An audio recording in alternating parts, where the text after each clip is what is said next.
So we got plenty of questions today.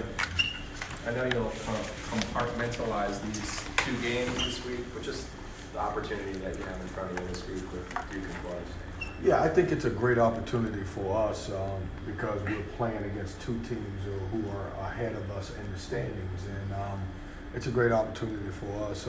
As you get into February, sometimes you're going to play guys who are below you or equal to you. It's an opportunity to have a chance to be able to play both of these guys on our home floor, and it's a great opportunity that I certainly hope our kids look forward to. What do you try to tell them about the stakes of this week? Because obviously last year you made some of these games and you didn't get them. Yeah, you know, we talk about it's important, this Duke game, because it's the next game, but it's also a great opportunity for us to get a signature win for a resume. You know, when you look where we at right now, we've got a couple good non-conference wins. We've got a very good win against UVA on the road, but the 2 games leading, the 2 games this week can certainly help our resume. And so we talk about that. We talk about staying in the moment. I don't get into the next couple games. All we talked about is our next opponent, obviously, is Duke. Has chances to increase your stock decrease. Do you find it easier or harder to make sure that the team stay focused on one game at a time versus looking at the bigger picture? Yeah, we're going to lock into one game, and that's all we can do. We've been able to do this so far with this group and just concentrate on the same, go through the same path that we've been in the last couple of years. When you look at us 2 years ago at this stage, we were 8-6 and found a way to win 11 games, and then last year I think we were right at 7-7. And so our focus is going to stay right on Duke, and it's obviously a very good Duke team that we're going to play. You think Markel will feed off the energy going against Trey Jones? I hope so. I know I would if I'm a player. Getting the opportunity. Trey Jones is a really good point guard. He's one of the better point guards in the country and certainly in our league. And he makes them go. He's a very good player, and so I hope our guys will step up for the challenge. Coach, do you feel like this team is playing with the sense of urgency that you want them to be playing at this point of the season? Yeah, you know what? I'm happy with my team. If you would have told me going into the season at this stage we would win 2 out of the 3 road games during the stretch, I'd have been happy. And we were a couple possessions from winning all 3 of our road games. So I think our guys are playing, pretty good basketball at this time. You never try to get too high or too low, or you never take one loss too serious or a win too serious. And so when we drop the Boston College game, we don't have time to worry about that game. We've got to focus in on obviously Duke, who is at this current time leading our conference. You've had some success against these guys at home. What has been the key to that? Well, we've only played them. We played them twice. We played them here and we played them over there, and we played well. We were able to make some shots. That was my first year here, and we were coming off of losing at Clemson and Notre Dame, and it was our first ACC game here, mine. And we just played well. We made some shots. We got out in transition, and we were able to get some easy baskets. And I think the same thing. They're good. When you look at last year's team, they had a really good team, but it was full of superstars, and they still got really good players, guys who are obviously going to be able to play in the NBA in the near future. That being said, this particular team, I think it's a better overall team than the individual guys that they had last year, and that makes it tough because they're starting to play well together. Coach, 2 top 10 teams in a week. What does that say about the strength of this conference? Well, it says more than what the national media thinks. I've said this all along, this is a heck of a conference, and I'm excited to be the coach in the conference, one of the coaches in the conference, but it's tough, but it's a good thing for us because we need a great opportunity to have a chance to be able to advance our season. When you look at a guy like Brandon Curry, what is it that you look at when you see him on field? Well, he's tough. Guy can score. He's long, he's athletic, and he's a big-time problem. He blocks shots on the other end. He runs the floor. He's capable. Not that he takes a lot of them. He's capable of stepping outside, making threes. But he is good as anybody I've seen, especially going over that right shoulder. Can score the basketball, and it's going to be a big challenge for us. We've got to help defend him as a team.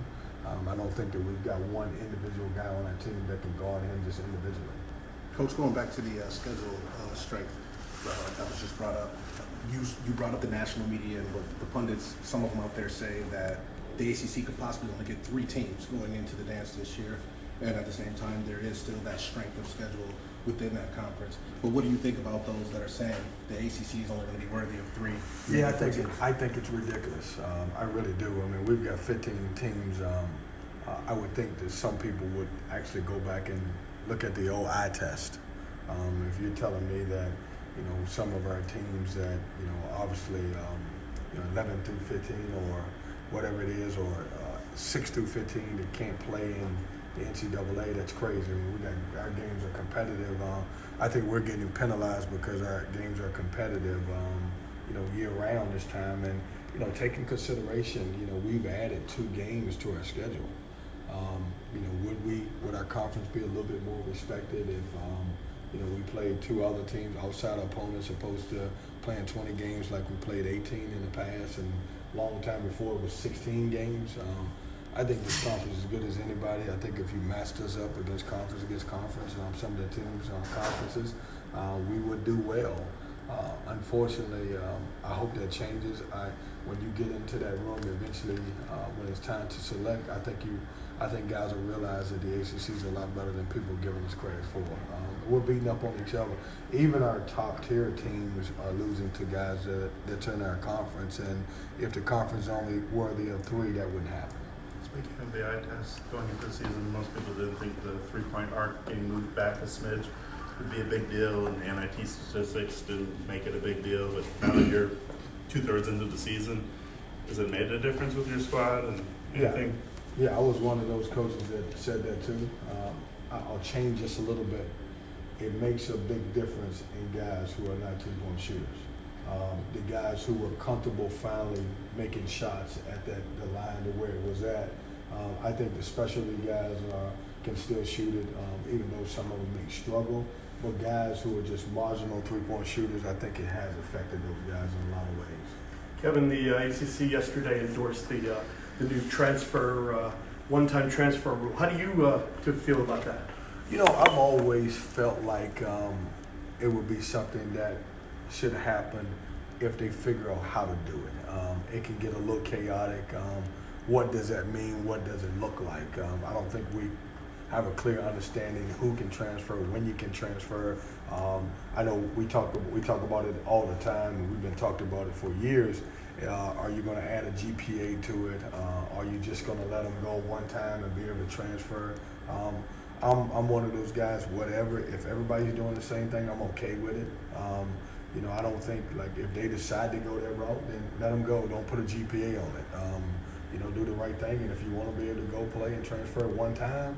But what happens is when you do the one-time thing, there's always waivers for a different situation, and the one time may turn into 2 or 3 different times. So it's a tough thing, but I'll support whatever our conference does, especially if everybody's doing it across the board. If given your manpower and injury situation this year, could you have used it this year? Well, given our injuries and manpower, I wish there was a rule that you could have them transfer at semester and kind of swap all. But you do have a transfer on your bench, though, that could have played if that was the case, right? Well, we've got a transfer. Who are you talking about? Which one? Thomas Allen? Yeah. Well, no, He had surgery. He had surgery, Oh, okay. so we wouldn't be able to play. Trust me, if he could play, we would play him right now. But you always joke about being in Hargrave. I mean, they really are trying to make this a year-to-year sport. Yeah. And it's tough. Listen, we're one of the only few sports in the country that you play 2 semesters. And so we've got a lot of different things. I just want the uniform. I just want the rules to go across the board. If you're going to let some of the Olympic sports do it, then let us do it. But I don't want 2 different rules because I think it sends 2 different messages to everybody.